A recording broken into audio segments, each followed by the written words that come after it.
साथियों जय हिंद। इस समय बड़ा चर्चा का विषय है मित्रों कि आखिर राणा सांगा ने बाबर को आमंत्रित किया था भारत आक्रमण करने के लिए या नहीं। साथियों, इतिहास को झुठलाया नहीं जा सकता। हां, बात को मनवाया जरूर जा सकता है शक्ति या ताकत के बल पर, लेकिन वास्तव में अगर देखा जाए और इसका गहराई से अध्ययन किया जाए तो निश्चित रूप से बात तर्कसंगत है कि बाबर को राणा सांगा ने आमंत्रित किया था।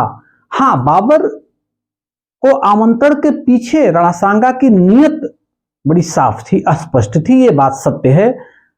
राणा सांगा के मन में था कि बाबर आएगा और तैमूर की तरह हिंदुस्तान को लूटेगा और यहां से चला जाएगा। उसके बाद राणा सांगा हिंदुस्तान की सत्ता पर अपना आधिपत्य कायम कर लेगा। मित्रों, आइए हम कुछ इतिहासकारों को साक्ष्यात्मक तरीके से आपके सामने हम रखेंगे और आपको बताना चाहेंगे कि वास्तव में राणा सांगा ने आमंत्रित किया था अथवा नहीं। देखिए मित्रों, दिल्ली यूनिवर्सिटी के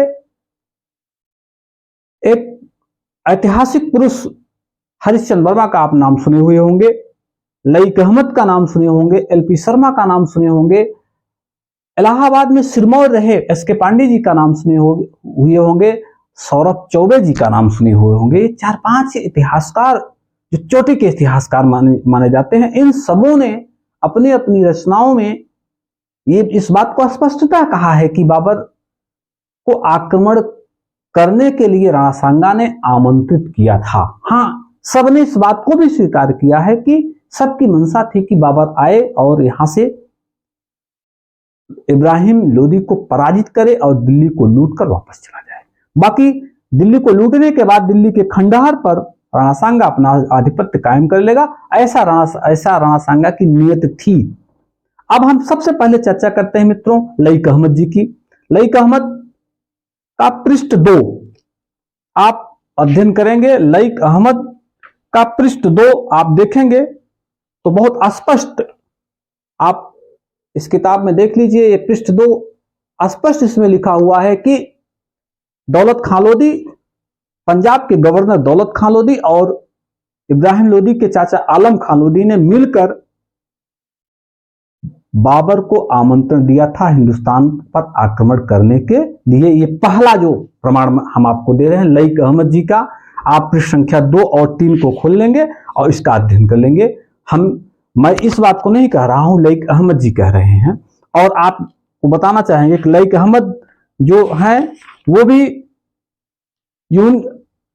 इलाहाबाद ईसीसी के जो है अध्यक्ष या विभागाध्यक्ष रहे हुए हैं, चोटी के विद्वान माने जाते हैं मित्रों।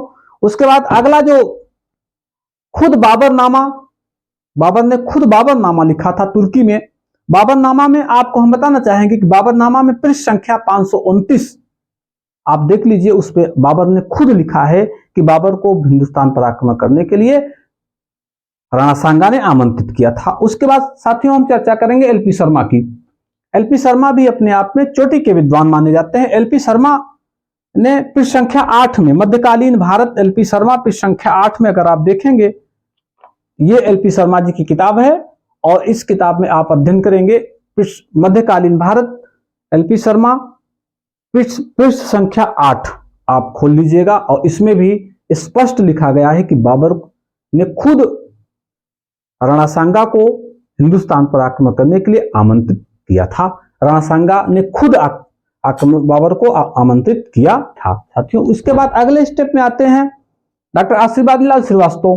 डॉक्टर आशीर्वादीलाल श्रीवास्तव में पृष्ठ संख्या 297 ये पुस्तक डॉक्टर आशीर्वादीलाल श्रीवास्तव की 297 आप पृष्ठ संख्या खोलेंगे और उस पर स्पष्ट लिखा हुआ है कि बाबर को राणा सांगा ने हिंदुस्तान की भूमि पर आक्रमण करने के लिए आमंत्रित किया था। ये डॉक्टर आशीर्वादीलाल श्रीवास्तव।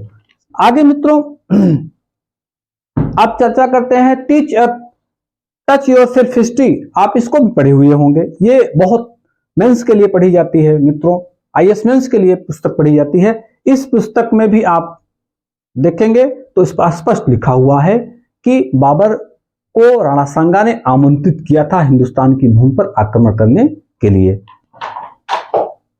उसके बाद साथियों सबसे जो ज्यादा पढ़ने वाली पुस्तक वो है एस के पांडे।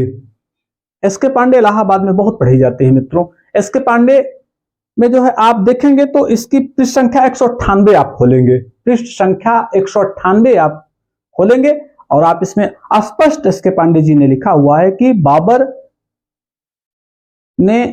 को खुद राणा सांगा ने जाकर आमंत्रित किया। राणा सांगा के दूत गए थे बाबर के पास और बाबर को हिंदुस्तान पर आक्रमण करने के लिए आमंत्रित किए थे एस के पांडे जी। इसके बाद इलाहाबाद में और टॉप क्लास की पुस्तकों में गणना होती है साथियों डॉक्टर सौरभ चौबे की। डॉक्टर सौरभ चौबे भी अपने आप में चोटी के विद्वान माने जाते हैं, लेखक माने जाते हैं, काफी मामले में पुरस्कृत हैं डॉक्टर सौरभ चौबे जी। इन्होंने खुद लिखा हुआ है कि बाबर को राणा सांगा ने आमंत्रित किया था। अब अंतिम में चलते हैं साथियों, सबसे जो प्रमाणित और सबसे जो विश्वसनीय है वो है डॉक्टर हरिश्चंद्र वर्मा, दिल्ली यूनिवर्सिटी। इन्होंने भी अपनी जो है रचना में लिखा हुआ है, स्पष्ट लिखा हुआ है कि बाबर को हिंदुस्तान की भूमि पर राणा सांगा ने आमंत्रित किया था। तो साथियों इन तमाम सबूतों से इस बात को स्पष्ट होता है कि राणा सांगा ने अपने स्वार्थवश बाबर को हिंदुस्तान की भूमि पर आक्रमण करने के लिए आमंत्रित किया था। जय हिंद।